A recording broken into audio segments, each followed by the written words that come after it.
हाय, शुभ सकाळ. सकाळचे वाजलेले आहेत 10. चाललेले मी दुकानात आणि तुम्हाला मी रेसिपी दाखवलेली आहे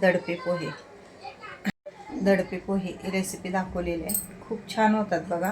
आणि ज्यांना पोहे खाल्ल्यावर पित्त होतं म्हणजे जळजळतं, त्रास होतो बघा, एकेकांना पोटात पण दुखायला लागतो किंवा ह्याला काय बोलते आपलं टॉयलेटला पण लागतं, कारण पित्त भरपूर होतं पोह्यामुळं.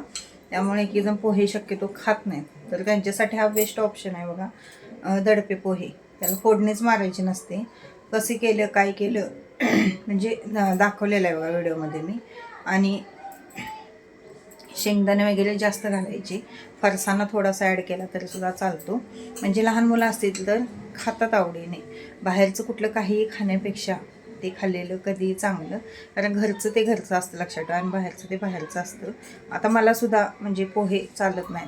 मी शक्यतो पोहे उपीट खायला बघत नाही, कारण मलासुद्धा पित्ताचा खूप त्रास आहे. आणि ते पोहे खाल्लं की मग जळजळाय चालू होतं, छाती तिथं मध्ये असं खूप जळजळतं. मग त्यामुळे मी ते खातच नाही खाल्लेलं बरं असं वाटतं. त्याच्यापेक्षा दडपे पोहे आता मी काल खाल्ले, खरं मला जरासुद्धा त्रास झाला नाही. दडपे पोहे करा, त्यामुळे अजिबात त्रास होत नाही बघा. नाहीतर आपले ते फोडणीचे पोहे केलो आपण तर खूप त्रास होतो. आणि चवीलासुद्धा एक नंबर लागतात. म्हणजे त्यात आपण लिंबू घातलेला असतो, त्यामुळं सगळं आंबट गोड साखर असते. आणि कांदासुद्धा कच्चा असतो. आता टोमॅटो मी घातलेला नाही त्यात, तर तुम्ही टोमॅटो पण वापरा. कोथिंबीर नव्हती, टोमॅटो नव्हता, नाहीतर आणखीन छान चव लागली असते. श्रीमंत होता, एकच नंबर झालेले आहेत. श्रेल तर खूप आवडतं. आणि जर तुमच्याकडे फरसाणा वगैरे नसला तर घरात जे उडदाचे पापड असतात ते तळून वरण असं बारीक कुस करून टाकला तरी चालतं. पण पोहे हे मात्र दडपे पोहे आहेत हे लगेच खावे लागतात, लक्षात ठेवा. ठेवून नाही चालत ते पोहे कसं आपण फोडणी मारून ठेवू शकतो तसं हे ठेवायचं नाही. ज्यावेळी सगळे असतील त्याचवेळी ते करायचं आणि लगेच संपवायचं, कारण ते असे चिवट होतात आणि गार झाल्यावर अजिबात त्याची म्हणजे चवच जाते, सगळी चव लागत नाही. कारण त्याला एकतर आपण फोडणी मारलेली नसते आणि भाजलेले नसतात ते पोहे, त्यामुळं थोडंसं त्याच्या चवीत फरक पडतो. म्हणून केल्या लगेच संपवायचे. आणि फोडणी आपण वरून ओततो बघा, त्यावेळी लगेच झाकून ठेवायचे ते पोहे. त्यालाच आपण दडपे पोहे म्हणतो. म्हणजे दडपून ठेवायचं असतं ते, फोडणी मारायची आणि सगळं हलवून झाकून ठेवायचं असतं. त्यालाच म्हणतात की दडपे पोहे. करून बघा. रेसिपी कशी वाटली काय वाटली ते कमेंटद्वारे नक्की सांगा. याच्या आधी पण मी शेअर केलेली होती, पण खूप मला वाटते 2 वर्ष तर झाले असतील त्या रेसिपीला. त्यामुळं म्हटलं परत. आणि का कुणास ठाऊक श्रीला काल शनिवार होता तर त्याला चटक आलेली, मला काही तर खायचं आहे. भडंग होता पण नको म्हटला. आता लाडू वगैरे संपले, परवा केले रव्याचे लाडू सगळे संपले बघा. आमच्यात आवडीने गोड पदार्थसुद्धा खातात, त्यामुळे मी आधीमध्ये असे लाडू वगैरे करत असते. आता थोडेसे कळीचे लाडू बनवणार आहे. कळ्या काय पाडणार नाही, मी विकतच आणणार. 1 किलो आणायचे, म्हणजे 2 वेळा अर्धा किलोचं करायचं. आता 1 किलो कळी आणते आणि कळीचे लाडूसुद्धा थोडेसे बांधून ठेवते. एकसारखे एकच लाडू बांधायला असता तरी पण खात नाही, थोडेसे वेगळे. ह्यावेळी रव्याचे लाडूसुद्धा एकच नंबर झालेले, चवीला खूप छान झालेले. किती 4-5 दिवसात मला वाटते ते लाडू संपले असतील, लगेच संपले लाडू. कारण इकडनं तिकडनं आले की आवडीने खातात. आणि तुपातले होते त्यामुळं पौष्टिकच होते. यावेळी तुपातले रव्याचे लाडू, बेसन लाडू दोन तुपातलेच बनवलेले. आता थोडंसं हे बनवते, कळीचे लाडू. कळी आणायची विकत आणि पाकात घालायची. ते लाडू काय लगेच होतात आणि ते म्हणजे हे पण बिघडत पण नाहीत बघा. कळीचे लाडू आणि बेसन लाडू बिघडत नाहीत, पण रव्याचा लाडवाला जरा जरी पाक पुढे गेला पाठीमाग राहिला तर बिघडतं. ॲक्युरेट एकदम पाक लागतो. चला, रेसिपी कशी वाटली काय वाटली ते कमेंटद्वारे नक्की कळवा. व्हिडिओ आवडल्यास प्लीज चॅनल सबस्क्राईब करा. व्हिडिओ लाईक शेअर आणि कमेंट करायला विसरू नका. भेटूया उद्याच्या व्हिडिओमध्ये. तोपर्यंत श्री स्वामी समर्थ. जाते मी आता दुकानात. चला तर मैत्रिणींनो, रेसिपीला सुरुवात करूया. सगळ्यात आधी शेंगदाणे इथं तळून घ्यायचे. आणि तळून घेतलेले शेंगदाणे एकदम मंद गॅसवर कुरकुरीत शेंगदाणे तळून घ्यायचे. आणि तळून घेतलेले शेंगदाणे आहेत ते पोह्यावर टाकायचं. आता इथं मी पोहे भिजवून घेतलेले आहेत, ते कच्चे नाही आहेत. पोहे आधी थोडेसे निवडायचे स्वच्छ आणि भिजवून घ्यायचे. जसं आपण कांदा पोह्याला भिजवतो त्याच पद्धतीने भिजवून घ्यायचे. पाणी घालायचं आणि सगळं पाणी निथळून ते काढून घ्यायचं. आणि त्यानंतर मग मी त्याच्यात तळलेले शेंगदाणे टाकलेले आहेत. कांदा मात्र इथं कच्चाच टाकायचा. टोमॅटो जर तुमच्याकडे असला तर इथं टोमॅटोसुद्धा टाकू शकता. आता माझ्याकडे टोमॅटो काय नव्हता त्यामुळे मी घातलेलं नाही आहे. कोथिंबीर पण असली तरी इथे ॲड करू शकता. आणि इकडं मी पापड तळून ठेवलेले आहेत. आणि त्याच कढईमध्ये मी मोहरी घातलेली आहे, जिरं मोहरी आणि परत आपली जी हिरवी मिरची आहे ती घातलेली आहे.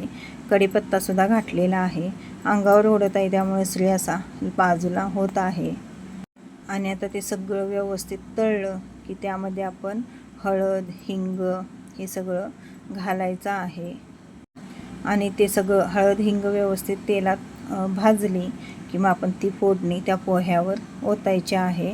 आपण इतर वेळी कांदा पोहे करताना कसं करतो तर यामध्ये पोहे घालतो, पण तसं नाही करायचं. आता ही फोडणी आपण त्या कच्च्या पोह्यांवर वतायची आहे. हे बघू शकता तुम्ही, अशा पद्धतीने वतायची आणि त्यानंतर आपण ते व्यवस्थित सगळं मिक्स करून घ्यायचं आहे.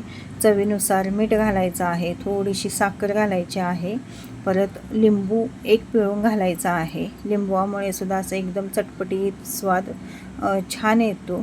थोडासा मी अखंड एक लिंबू घातलेला आहे बघा, कारण पोहे पण माझे जास्त होते, कारण श्रीला हे प्रचंड प्रमाणात दडपे पोहे आवडतात. मी सारखं करत असते, पण आता कमीत कमी 5 ते 6 महिने झाले असेल मी पोहे बनवलेले नाही आहेत.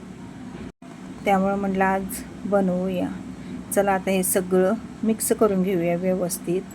सगळं व्यवस्थित एकसारखं गडबडीने मिक्स करायचं आणि त्यानंतर मग आपण हे दडपून म्हणजे झाकून ठेवायचं आहे. झाकून ठेवायचं म्हणजे ते आतल्या ती फोडणी सगळी व्यवस्थित लागली जाते, कारण फोडणी ही गरम आहे लक्षात ठेवा, त्यामुळे ती व्यवस्थित लागली जाते. त्यामुळे गडबडीने व्यवस्थित ते एकजीव करायचं आणि त्यानंतर झाकून ठेवायचं. तर ताईंनो, अशा पद्धतीने हे पोहे करून बघा आणि मला कमेंटद्वारे नक्की कळवा. एक दादा असतील बघा, दादांना पण हे नक्कीच जमणार, कारण की यात काहीही अवघड नाही आहे, कारण एकदम सोप्यात सोपी रेसिपी आहे. आता हे असं झाकून ठेवायचं आणि 5 मिनटानंतर बघू शकता तुम्ही एकच नंबर पोहे आपले. आणि कलर बघा पोह्यांना किती छान आलेला आहे. जसे आपण फोडणीचे पोहे बनवतो त्याच पद्धतीने हे पोहे झालेले आहेत. वरून तुम्ही इथं फरसाणा वगैरे घालू शकता. आता मी इथं जे आपले उडदाचे पापड आहेत त्याशी कुस्करा करून टाकत आहे. आणि थोडीशी श्रीने शेव आणलेली होती, कसली ती विकतची ह्याची बटाट्याची शेव होती, ती थोडी घातली आणि वरून थोडीशी कोथिंबीर वगैरे घालून तुम्ही खाऊ शकता. तर मस्तच झालेले आहेत आणि चवीला तर अप्रतिम झालेले होते.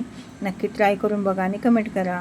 हे बिना अस्तरचं ब्लाऊज 2 आहेत त्या गिऱ्हाईकाची, हे एक आहे हे एक आहे. चला हे शिवूया. आता कटिंग केलेलं आहे, दोन्ही एकदम कट केलेले, वेगवेगळं करून घेतलं. तरी 2 तास पाहिजे त्या ब्लाऊजला. हा टॉप एक कटिंग आहे, आता तो दुपारनंतर लावायचा.